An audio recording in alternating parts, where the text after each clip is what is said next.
สบายดีพี่น้องเด้ออันนี้ก็อีกมือหนึ่งพี่น้องเลยถือว่าอยากมีประสบการณ์อันหนึ่งสิเล่าให้ฟังพี่น้องเลยสำหรับชีวิตมาอยู่รัสเซียสำหรับคนลาวเด้อพี่น้องเลยที่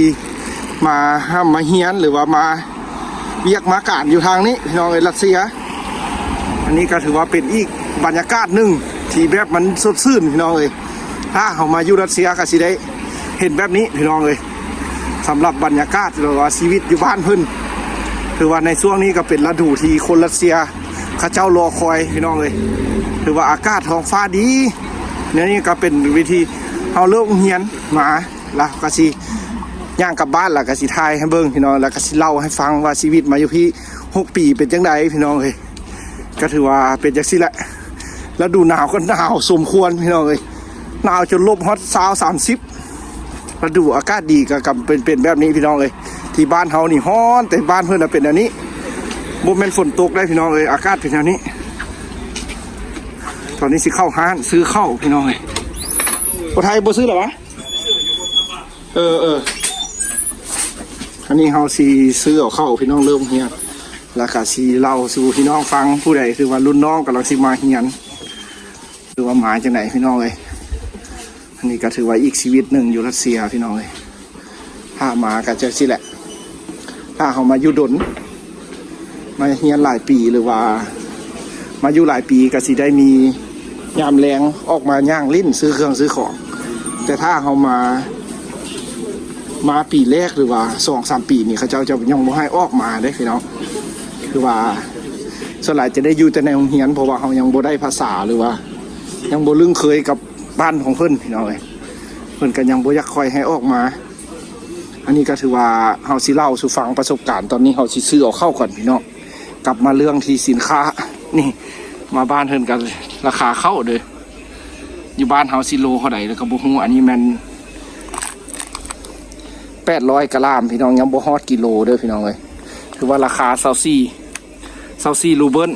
ถ้าเทียบใช้เงินกีบบ้านเฮานี่บ่ฮอดถุงนึง 4,000 พี่น้องเพราะว่า100 รูเบิลแล้วมันประมาณ25,000เด้อพี่น้องในช่วงนี้ก็ถือว่าเงินลาวบ้านเฮาว่าขึ้นได้อยู่รัสเซียเมื่อก่อนนี่ได้แต่ล้านนึงได้แต่ 3,500 เดี๋ยวนี้น่าจะได้ 4,000 หรือว่า 4,800 แล้วพี่น้องอันนี้ก็เป็นข้าวบ่ฮู้ว่าบ้านเพิ่นปลูกเองหรือว่าเพิ่นนำเข้านี่แต่อันนี้เราเป็นอาหารของคนรัสเซียเด้อพี่น้องข้าวบาเล่คือที่บ้านเฮาก็คือสิเคยฮู้ผู้ใดเคยกินพี่น้องอันนี้ข้าวบาเล่นี่ข้าวบาเล่บ้านเพิ่นเป็นอันนี้คือในห้างอาหารก็สิแพงเป็นอาหารเมนูที่เขาเจ้ามักพี่น้องเลยคนรัสเซียนี่เขาสิมาอยู่รัสเซียนี่นะพี่น้องเลยถือว่าเข้าก็ถือว่าอันนี้ก็เป็นเรื่องดีถือว่าบ่แพงสินค้าอยู่รัสเซียพี่น้องถ้าเป็นอาหารบ้านเฮากินพี่น้องเลยเอา3 ถุงข้าว3 ถุง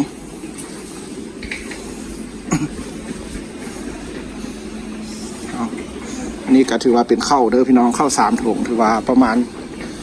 บ่ฮอด30,000 ดอกพี่น้องถ้าไล่เป็นเงินกีบบ้านเฮาอันนี้ก็อยากถ่ายให้เบิ่งเด้อพวกที่กำลังติดตามหรือว่าพ่อแม่ที่ติดตามเมื่ออยากมีลูกมีเต้ามาเฮียนอยู่พี่น้องอันนี้ก็เฮาปีสุดท้ายกำลังสิกลับบ้านแล้วพี่น้องนี่ก็แม่นเงินรัสเซียเด้อพี่น้องเลย100 รูเบิลอาสิ25,000เบิ่งสิจ่ายค่าเข้านี่ได้บ่3 ถุง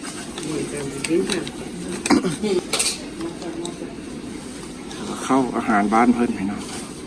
อันนี้ก็จะเป็นเหล้าพี่น้อง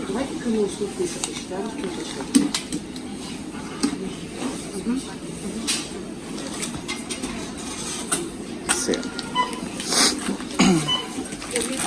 เอาเบิ่งเดือนสิจ่ายเป็นเงินรูเบิลเดือน3 ถุงล่าสุดโอ้มืดพี่น้องเลยพี่น้องถือว่าตัวเมื่อกี้นี่เขาก็ไปซื้อเอาไข่เอาเข้าพี่น้องเลยแล้วก็สีถ่ายเบิ่งเนาะว่าชีวิตอยู่ที่เป็นจังไดพี่น้องเลยในช่วงนี้ก็สิได้กลับมาบ้านละพี่น้องเลย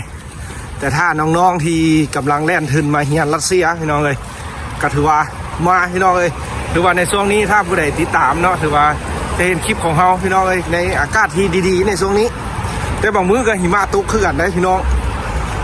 มันก็ถือว่ายังบ่มืดหนาวนะพี่น้องเพราะว่าเดือน4ผู้ใดพี่น้องเลยว่าลิ้นสงกรานต์บ้านเฮานี่หิมะพอดีกำลังสิเบิดแต่ว่าช่วงนี้มันก็มีบางมื้อที่มันร้อนแล้วก็มีบางมื้อที่หนาวพี่น้องเลยอันนี้ก็ถือว่าเฮาที่มาอยู่รัสเซียไทยเบิ่งพี่น้องเลย แล้วก็ฝากไปหารุ่นน้องที่กำลังสิมาคือว่าในการที่มาเฮียนรัสเซียน่ะก็คือว่าถ้ามาเฮียนปี1หาปี2ปี3นี่เขาก็จะบ่สามารถออกมาอยู่นอกหรือว่ามาย่างลิ้นหรือว่าใช้ชีวิตหรือว่าอยู่ในเมืองนี่แหละพี่น้องบ่ได้เถื่อจะได้อยู่แต่ในโรงเรียนพี่น้องเลยในปี1ปี2ปี3พี่น้องเลยถ้าในปีสุดท้ายหรือว่าใกล้สิสุดท้ายหันพี่น้องก็เพิ่นจะปล่อยออกมาอยู่ในเมืองพี่น้องถ้าเขามีความสามารถที่จะมาเช่าเฮือนอยู่ได้พี่น้องก็ได้แต่ถ้าเขามาปีแรกก็ถือว่ายังบ่ได้พี่น้องเลยถือว่าอันนี้ก็อีกอันนึงที่เขาอยากฝากไปทางบ้านให้ฮู้ว่าการมาเฮียนรัสเซียเป็นแนวใดพี่น้องเลยก็ถือว่ามาเฮียนก็ได้ความรู้หลายอย่างพี่น้องเลยมารัสเซียก็ถือว่าถ้าน้องๆที่กำลังแล่นทึนจะมาเฮียนรัสเซียพี่น้องเลยก็ถือว่ามาในช่วงนี้ก็สิเห็นอากาศแบบนี้แหละพี่น้องถือว่าในปี1ปี2หันเขาจะบ่สามารถออกมาอยู่นอกนี่ได้พี่น้องเลยแบบเขาจะมาแล้วมื้ออื่นเช้าเขาจังเที่ยวไปโรงเรียนถือว่ายังเอ็ดบ่ได้พี่น้องถ้าเป็นปีน้อยแต่ถ้าเป็นปีเขาเฮียนสิจบปี4หรือปี5แล้วเพิ่นจะปล่อยให้ออกมาใช้ชีวิตอยู่ในเมืองมาใช้ชีวิตแบบเป็นส่วนตัวเพราะว่าเพิ่นจะให้เขามีโอกาสในการไปมาหรือว่าการพัวพันของคนรัสเซียให้เขาฮู้จักเบิ่งการใช้ชีวิตพี่น้องเอ้ยก็เป็นอีกอันนึงที่นอกจากห้องเรียนก็ถือว่าแม่นการใช้ชีวิตในเมืองนี่แหละพี่น้องถือว่าให้เราฮู้จักผู้คน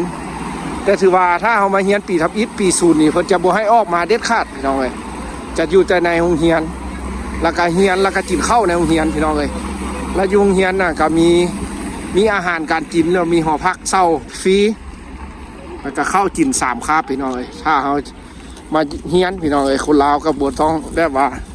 ต้องคิดอย่างหลายถ้าติดตามคลิปเขาก็สิเห็นพี่น้องเอ้ยชีวิตของเขาก็อัปเดตลงหลายอย่างอยู่รัสเซียพี่น้องถือว่าโรงเรียนเขาอยู่ก็ถือว่ามีหลากหลายประเทศบ่แม่นมีแต่คนลาวเขาพี่น้องเอ้ยมีเวียดนามมีกัมพูชาคันเป็นทางเอเชียบ้านเขาพี่น้องเอ้ยแล้วก็ทางแอฟริกาก็มีหลายประเทศพี่น้องไม่ต่ำกว่าเท่าไหร่พวก30ประเทศพุ่นน่ะเนาะทางแอฟริกาน่ะแห่งหลายพี่น้องที่เป็นประเทศพันธมิตรเขาก็จะได้ฮู้จักวัฒนธรรมหลายแนวยีเฮียนน้ำกัดพี่น้องถือว่าสำหรับพ่อแม่ที่ติดตามของเฮาอยู่พี่น้อง10คลิปของเฮาอยู่ชีวิตรัสเซียถ้ามีลูกหลานกำลังสิมาเฮียนก็ถือว่ามาดีพี่น้องมาเฮียนรัสเซียถือว่าวุฒิการศึกษาก็ได้พี่น้องแล้วก็เป็นการแบบนโยบายมีเอาก็มีหอพักให้อยู่มีข้าวให้กินอย่างเดียวก็คือมีแต่ตั้งใจเฮียนอย่างเดียวพี่น้องปึ้มสอบิ๊กมีอย่างกะเขาเพิ่นก็บ่ได้ให้ไปเศร้าไปอย่างพี่น้องมีแต่อยู่ในโรงเรียนก็มีให้เบิด สำหรับมาเฮียนรัสเซียพี่น้องถือว่ามีแต่เฮียนนั่นแหละอย่างเดียวพี่น้องถ้าผู้ใดมักคักก็ถือว่าเกี่ยมแล่นทืนมาเฮียนพี่น้องมาลองประสบการณ์เมืองหนาวเบิ่งแต่ถ้าเวลาที่เฮาพักโรงเรียนอยากกลับไปยามบ้านก็ถือว่าค่ายนต์ทุนตัวเองเด้ออันนี้ก็ถือว่าเป็นเวียกที่ใหญ่อันนึงพี่น้องถ้าเฮาคิดฮอดบ้านแท้ๆก็ถือว่าต้องได้ใส่ค่าใช้จ่ายของตัวเองพี่น้องถือว่าเฮาก็ถ่ายให้ฟังหลายคลิปละพี่น้องแต่หากมื้อนี้ก็ถือว่าเฮาก็ถือว่ายังแต่ 2-3 เดือนเฮาก็อยากฝากไปฮอดน้องที่กำลังมาเนาะก็มีหลายคนที่แชทมาถามเฮาอยู่ว่าไปเฮียนเป็นจังได๋ถือว่าฝากเครื่องฝากของบ่มีหยังหั่นนะพี่น้องอันใดเฮาฮู้ก็ตอบให้ฟังเนาะพี่น้องเนาะเฮียนรัสเซียเอาก็แจกห้องเลยล่ะอันนี้ก็ถือว่าฮอตเงินแล้วพี่น้องเราก็ไปซอกซื้อข้าวซื้อไข่อาหารการกินที่คนบ้านเขากินนั่นแหละพี่น้องคนลาวจับเอาแบ่งเลยนะเอาแล้วยูใส่ละกระเจนะมาเบิ่งได้ยังเด้อเด็กพี่น้องก็ถือว่าสินค้ากระทรวงนี้คือว่าไข่แพงเนาะข้าวฮอตคือเก่าคือเอาพี่น้องฮอตเงินละอันนี้ก็เป็นเพื่อนที่เขาเศร้าเด้อพี่น้องเลยเศร้าอยู่นำกัน5 คนกะซีโอ้หลายล้านอยู่ได้พี่น้องเลยแต่กะซีบอกเป็นจำนวนให้ฟังซะพี่น้องเถื่อแบบว่ามันซีขัดต้องพิษหูทางพ่อแม่อยู่บ้าง